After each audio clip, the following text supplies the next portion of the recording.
Cuman ya yang lucu itu kan ketika kita adalah orang tuanya tidak boleh ikut campur urusan anak-anak, itu kan orang gila ya namanya, orang stres karena kita ayahnya gitu. Makanya ketika Onyo ini salah satu anak yang sudah bisa diajak bicara gitu, dan gue tidak pernah bilang sama sekali Onyo harus berdiri di dua kaki, nggak boleh berdiri di dua kaki, nggak bisa. Ya tetap itu adalah ada ayahnya ada bundanya gitu, tetap.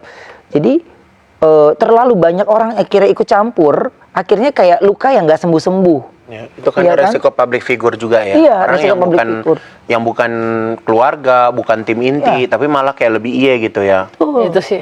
Itu yang terkadang gini, tau nggak? Kalau gue nikah ya sekarang ini ngomong sama Onyo itu harus menggunakan kalimat yang tepat, karena dia sedang punya emosi di usianya. Kita pernah lah ada di posisi dia gitu. Jadi gue mungkin bukan mengajarkan orang parenting, tapi ini yang gue lakukan sekarang ini, bagaimana gue masuk ke dunianya Onyo.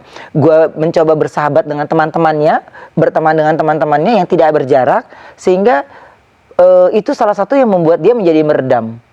Kalau ngikutin emosinya Onyo tuh kayak kita zaman dulu tuh. Iyalah. Kita kesel dikit, bantai. Iya, kesel aja. Tapi air mata gue pun sudah habis.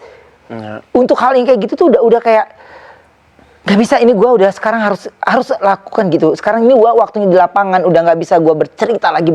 Tapi gue udah satu di lapangan, jadi gue langsung touch ke dianya untuk ngasih tahu yang ini iya dan tidak, ini iya dan tidak. Jadi ketika ada beberapa hal yang lakukan yang pasti saya, kalau ada hal yang menurut gue enggak, gue selalu ngomong sama dia. Tapi kok happy nggak? Happy. Kok enjoy nggak? Enjoy. Lakukan. Karena ternyata hidup itu bahagia itu susah.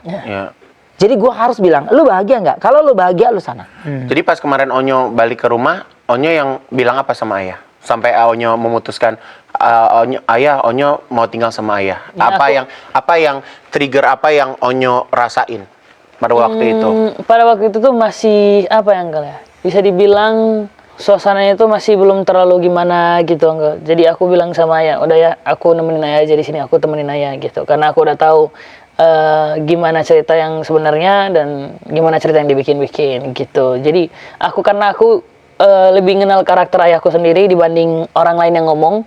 Jadi aku bilang, nanti aku buktiin kalau misalkan aku sama ayahku itu akan baik-baik aja, aku bahagia gitu. Jadi ya kalau gue cuman cuman gini, ngelihatnya gini, lu cuma terlalu pada repot sama urusan gue gitu ya. Sementara gue nggak pernah mau pusing lo sama urusan lo gitu.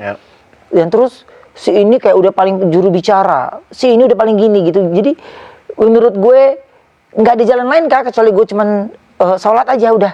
Nggak ada jalan lain.